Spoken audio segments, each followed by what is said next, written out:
The Mario movie sucks. There, I said it. The Mario movie is one of the strangest films to come out in recent years. Never has a film been so universally loved and hated quite like this one. From the strange casting choices to the overall cheaply made final product, this film has undeniably left an impact, for better or for worse, and it's also revealed a double standard for children's entertainment. Before we get into that, we need to go into the Mario film itself. For plot, nothing happens. It's the Wikipedia description of a Mario game of your choice. And that's it. Except like a lot less substance. It instead strips many of the things that make this feel like Mario. For one, the very, very safe voice cast. The licensed songs that don't fit. No Sleep Till Brooklyn because they're in Brooklyn. Get it? This is the California love for Brooklyn. How do we tell the audience they're in Brooklyn? Just slap this song on it. Holding out for a hero during the training montage for some reason? Who's holding out for a hero in the context of training? It doesn't fit.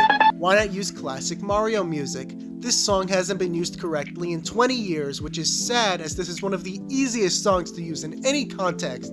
Take on Me for Donkey Kong? Yeah, I don't even know. Mr. Blue Sky. Why?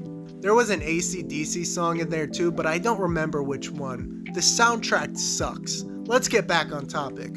Characters? Mario's two-dimensional. Save Luigi. And we're given like 2 scenes to make us care about Luigi and Mario. No, we don't care. Peach wants to save the Mushroom Kingdom. We're given 1 reason to care and it's like 30 seconds. We don't care. Toad is just kinda there. Luigi gets no screen time. Bowser does not interact with the main cast until the last 15 minutes of the movie. They all suck. Now you may be saying, this is Mario, what did you expect? It's faithful to the games. Who cares? There are countless video game adaptations that flesh out 2-dimensional characters that they are adapting. To be fair, I won't include anything like, say, The Last of Us, as that's clearly not fair to Mario, but I will limit it down to the Angry Birds and Sonic duology for comparison. Now, some of these films are not good, but they all at least resemble a movie. Starting with plot, because that's the easiest, Sonic 1 is about Sonic getting the rings again so he can leave Earth before the humans capture him, ultimately choosing to send his greatest threat away instead of himself. Simple, but it works. Sonic 2 is about getting to the Chaos Emerald before Eggman can use it to end the world. Simple, but it works. Angry Birds is about stopping the pigs from eating the eggs. Very simple, but the way the film goes about it works. Angry Birds 2 is about stopping Eagle Island from destroying the Pig and Bird Islands. All 4 of these films have bare bones plots, but they all work. Mario having a plot of just saving Luigi and stopping Bowser could work wonders, but the film doesn't give us any reason to care about these characters. The other 4, with their many flaws, all do some character building to give us a reason to somewhat care. Mario doesn't. It expects you to care because these characters are familiar faces. Character-wise, the other 4 films exceed Mario as well. Sonic in the first film wants to find a home and a family, and we see throughout the film as he comes to the slow realization that he has that, making his battle with Eggman at the end more impactful. Sonic 2...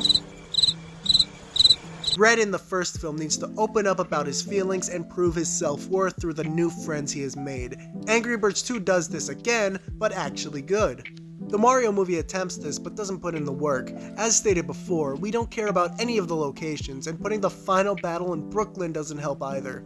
Why should we care about this place? And we can't fall back on characters because Mario and Luigi are just kinda here. They have no conflict they need to overcome. They have absolutely nothing to care for. How is a 2-dimensional protagonist and a supporting character with 2 minutes of screen time fighting Bowser supposed to be satisfying? Why, because it reminds you of your childhood? Cause I can tell you there's a lot of other better movies that do that. The other 4 films range from just hot garbage to just good, nothing more, but they at least resemble films. Mario is a 90-minute advertisement. And before you say, I'm not a Mario fan so I don't understand, I have my fair share of Mario knowledge. I played the game on the Wii. I own the OG game. I rented that one Wii Sports thing from Redbox and played 3D World and Wii U at the Walmart display. I am a Mario fan. And the Mario movie is nothing but cheap fan service to distract you from the overall poor filmmaking. I've had this happen with many films I've looked forward to over the years. Godzilla King of the Monsters, Star Wars The Force Awakens, even recent Marvel. This is a trend in the industry and I haven't seen a film do it as badly as this one. No substance, nothing. There's a reason the critics have given this mixed reviews. It's because they're right. This is not a good movie. This wouldn't be a problem for me if people enjoyed what I consider a bad film. More power to you if you like this movie.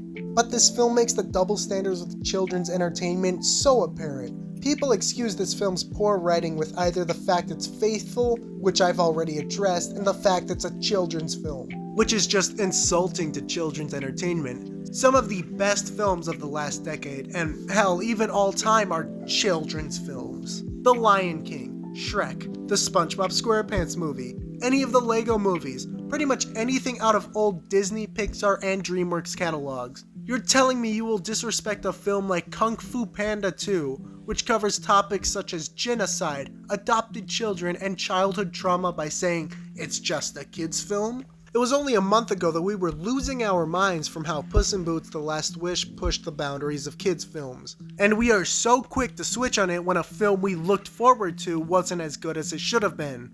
I'm not saying all kids' films should be held to the degree of these films, but these films prove that children's entertainment does not have an excuse to be plain stupid. This doesn't need to be Shakespeare, but this film could at least do the bare minimum. This film has many of the issues of any Illumination film, and it gets a pass because it's Mario. Enough is enough. You can like this film. More power to you if you do. But please do not put down the rest of the medium just so you can make a movie you like look better.